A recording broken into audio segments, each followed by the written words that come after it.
किसान भाइयों, जैसे कि आपको पता है कि गेहूं की जो फसल है अब अंतिम अवस्था में आ चुकी है। तो इस अवस्था में अपने को कौन कौन सा पेस्टिसाइड का यूज़ करना है जिससे कि अपनी फंगस की दिक्कत और जो अब इंसेक्टिसाइड बहुत बढ़ चुके हैं गेहूं की फसल में, हरा तेला, सफ़ेद मच्छर और चेपा वगैरह की काफ़ी समस्या आ रही है। और आखिरी स्टेज में गेहूं की फसल को, जो गेहूं की बल्लियों को, दानों को जो अपने ताकत देनी है, उसके लिए अपने को क्या करना चाहिए। तो बने रहना, इस वीडियो के अंत तक पूरी डिटेल में आपको बताएंगे कि गेहूं की फसल में अंतिम अवस्था में अपने को कौन कौन से टेक्निकल यूज़ करने चाहिए। तो सभी किसान भाइयों को नमस्कार, और आप देख रहे हो फार्मिंग न्यूज़ चैनल। मेरा नाम है खुशविंदर सिंह। तो शुरू करते हैं इस वीडियो को। तो किसान भाइयों, जैसे कि आप देख सकते हो कि गेहूं की फसल अब अंतिम अवस्था पर है। तो इसमें अपने को क्या क्या काम करने चाहिए कि जिससे अपनी गेहूं की फसल की जो सारी समस्या है वो ख़त्म हो जाए और अपने को उत्पादन अच्छा मिले।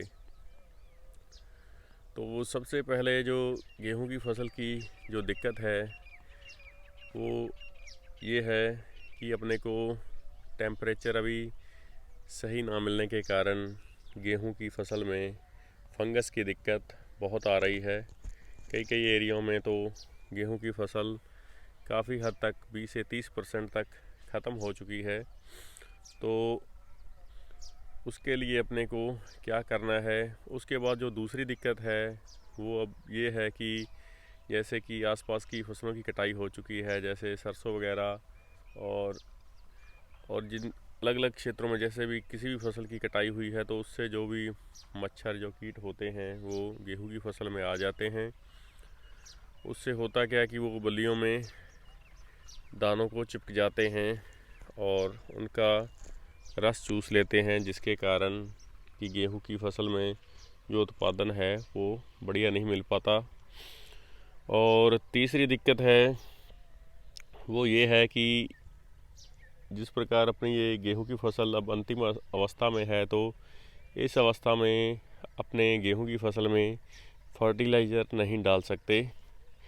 इस कारण जो गेहूं की फसल है इसको थोड़ी ताकत की कमी आ जाती है, दाना फुलाने में, चमकलाने में, और सभी वो दिक्कतें अपने को नज़र आती हैं।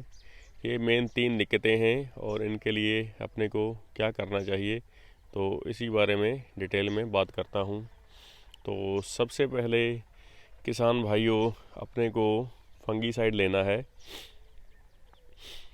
तो मैंने जो साल्ट यूज़ किया था, ट्यूबाकनोजोल लिया है 38% वाला।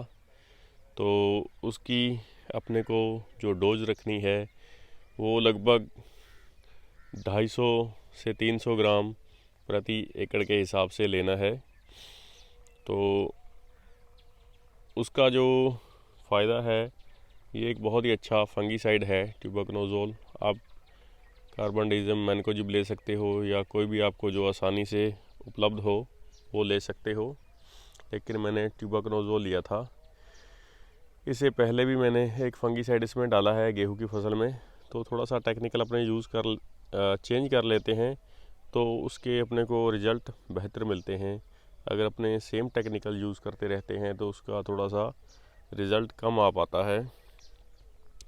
इस कारण मैंने ट्यूबाकनोजोल 38% वाला लिया है, 300 ग्राम प्रति एकड़ के हिसाब से। और जो दूसरा टेक्निकल लिया है मैंने, दूसरा है ये साफेक्स का ग्रेट, जो माइक्रो न्यूट्रेंट होता है, जिसमें मैग्नीशियम, जिंक, फास्फोरस और पोटाश और ह्यूमिक एसिड काफ़ी होते हैं इसमें, जो कि अपनी गेहूं की फसल के लिए या हर फसल के लिए वो बहुत ज़रूरी होते हैं। इससे गेहूं की जो पौधे हैं उनको ताकत मिलती है और वो अच्छे से जो दानों का आकार, जो वज़न है और जो उसकी दानों की चमक है उसको बढ़िया से, जो उनकी ज़रूरत होती है वो पूरी कर देते हैं। और जो इसकी डोज लेनी है ये मैंने साफेक्स का ग्रेट लिया हुआ है, आप देख सकते हो स्क्रीन में। तो इसकी जो आपने डोज लेनी है वो लगभग आपने 400 ग्राम प्रति एकड़ के हिसाब से लेनी है। तो इसके बाद जो तीसरा टेक्निकल है जो सबसे ज़रूरी है अब के समय, वो है इंसेक्टिसाइड वाला। आप कोई भी ले सकते हो, लेकिन जो मैंने अपनी गेहूं की फसल में यूज़ किया है वो भी है थाइथॉक्सम 75% वाला। तो इसका जो आपने डोज लेना है वो मैंने लगभग 100-125 ग्राम प्रति एकड़ के हिसाब से लिया था। मेरे थोड़ी सी दिक्कत ज़्यादा थी तो मैंने थोड़ा सा ज़्यादा यूज़ किया इसमें। आप थोड़ा अपने फसल के हिसाब से देख सकते हो। तो इन तीनों को जो करने की विधि है, सबसे पहले आपको फंगीसाइड डालना है और उसके बाद आपको मल्टी न्यूट्रेंट डालना है और तीसरी जो टेक्निकल है उसको लास्ट में डालना है, जो थाइथॉक्सम है। आप सबसे जो मेन बात है वो तो आप इन तीनों को अलग अलग ही रखें, इकट्ठा घोल ना बनाएं।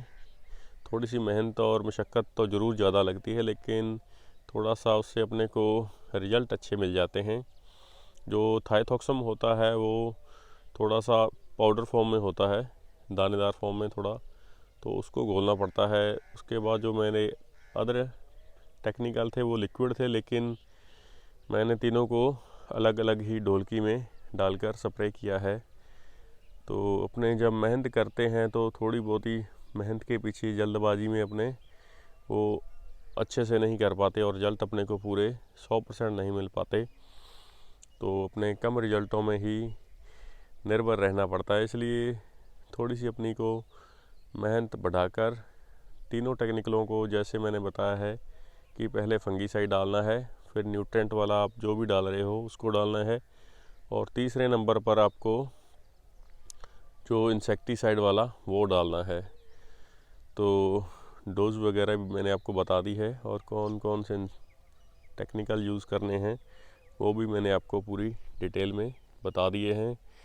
तो सभी किसान भाइयों से यही अनुरोध है कि आप मेरे इस वीडियो को ज़्यादा से ज़्यादा लाइक करना, शेयर करना, कमेंट बॉक्स में जाकर कमेंट भी किया करो। अगर आपको किसी अन्य फसल के बारे में जानकारी चाहिए तो मेरे इस चैनल को ज़्यादा से ज़्यादा सपोर्ट करें। तो मैं आपके लिए मेहनत करके अच्छे से अच्छे कंटेंट लाता हूँ। तो मिलते हैं अगली वीडियो में, तब तक बाय बाय किसान भाइयों।